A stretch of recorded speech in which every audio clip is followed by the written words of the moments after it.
Um pouco mais sobre figuras de linguagem. Figuras de linguagem aí são recursos estilísticos que alguns autores utilizam aí para enriquecer os seus textos, para enfatizar aí as mensagens as quais querem abordar, as quais querem trabalhar. Por isso precisamos ficar muito atentos às particularidades de cada uma dessas figuras. Por isso trouxe aqui mais algumas para que possamos analisar. Letra A.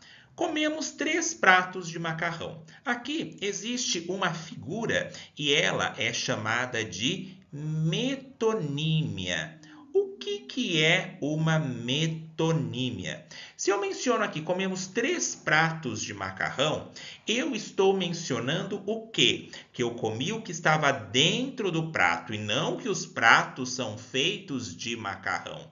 Verifiquem aí que no dia a dia nós costumamos utilizar aí essa expressão. Por exemplo, vou encher a garrafa. Na verdade, a garrafa é o continente e eu vou colocar o conteúdo dentro deste continente, que é a garrafa. Sendo assim, é uma metonímia. E outros exemplos de metonímias é a marca pelo produto. Se eu menciono, por exemplo, vou tomar Coca-Cola. Coca-Cola é uma marca aí que já ficou tão popularmente conhecida que eu não preciso falar. Vou tomar um refrigerante da marca Coca-Cola. O nome Coca-Cola ele já é forte, que já retoma aí a ideia de que é um refrigerante. E temos também aí outros exemplos de metonímia, que é o autor pela obra. Por exemplo, li Machado de Assis ontem.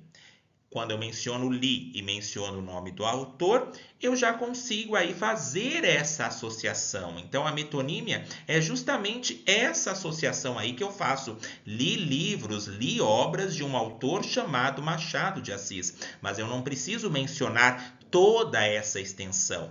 O autor pela obra, a marca pelo produto, o continente pelo conteúdo e também a parte pelo todo. Como assim a parte pelo todo? O homem precisa de um teto para viver. O homem não precisa somente do teto, mas teto é uma palavra aí que já ficou associada à palavra casa. Ele não precisa só do teto. Teto, então, retoma a palavra casa. Quando eu menciono que ele precisa de um teto, já entende-se que é a palavra casa que eu estou mencionando. Então, fiquem atentos em relação ao uso da metonímia. Letra B. O lanche é grande, enorme, gigantesco, colossal. Percebam aqui que eu estou fazendo o quê? Eu estou colocando uma progressão em relação a essas palavras. A gradação, ela serve aí tanto para aumentar como para diminuir. Sendo assim, qual que é o nome dessa figura de linguagem?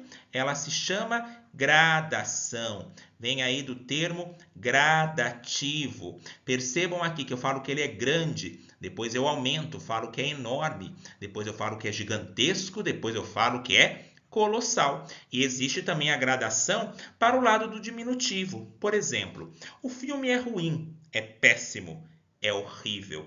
Notem que aí eu já diminuí essas características em relação ao filme. Fiquem atentos, então, à gradação, que é a progressão de palavras ou aí a sua diminuição.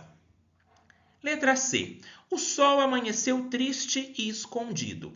Quem amanheceu triste e escondido? O sol. Percebam que eu estou dando uma característica humana para um ser que não tem vida própria como os seres humanos. Sendo assim, eu estou criando uma personificação.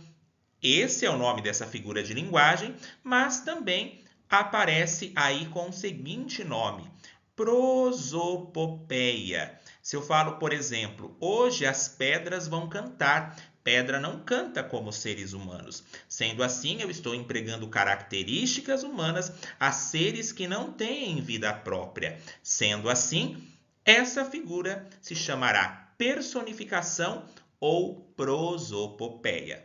Vou deixar aqui anotado outro nome: personificação ou prosopopeia, quando eu emprego características humanas a seres que não têm vida própria como seres humanos. Letra D. Fiz uma viagem à Terra da Garoa. Muita atenção a esses termos aqui. Eu preciso olhar para a Terra da Garoa. O que é? É uma figura de linguagem que se identifica por meio de sua característica marcante. Quando eu menciono aí Terra da Garoa, eu estou mencionando uma característica marcante em relação à cidade de São Paulo.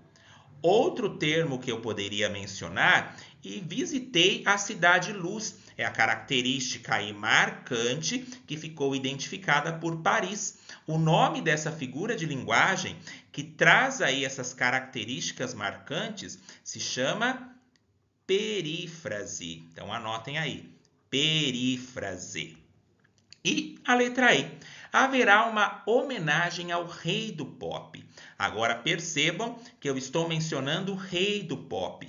Na perífrase, eu mencionei ali o nome característico de um lugar que ficou conhecido, Terra da Garoa, São Paulo, Cidade Maravilhosa, Rio de Janeiro, Cidade Luz, Paris e assim sucessivamente. Agora, para essa figura aqui, para a letra E, o que é a antonomásia? Ela é a substituição de um nome por uma expressão que identifica uma coisa ou pessoa, destacando aí a sua qualidade, um fato notável. Então, se eu menciono aí, haverá uma homenagem ao rei do pop, eu estou mencionando aí Michael Jackson. Se eu falo haverá uma homenagem para a dama do teatro, remonta quem? A Fernanda Montenegro. E se eu menciono, li um poema do poeta dos escravos, estou mencionando aí Castro Alves. Então notem aí que frisa uma característica ou um fato notável pelo qual essa pessoa é conhecida. Qual que é o nome dessa figura de linguagem? Ela se chama antonomásia. Alguns nomes estranhos, mas que pode aparecer aí na sua prova, por isso fiquem atentos, aprofundem-se nesse assunto. Língua portuguesa é troca, vivência e diálogo. Até a próxima.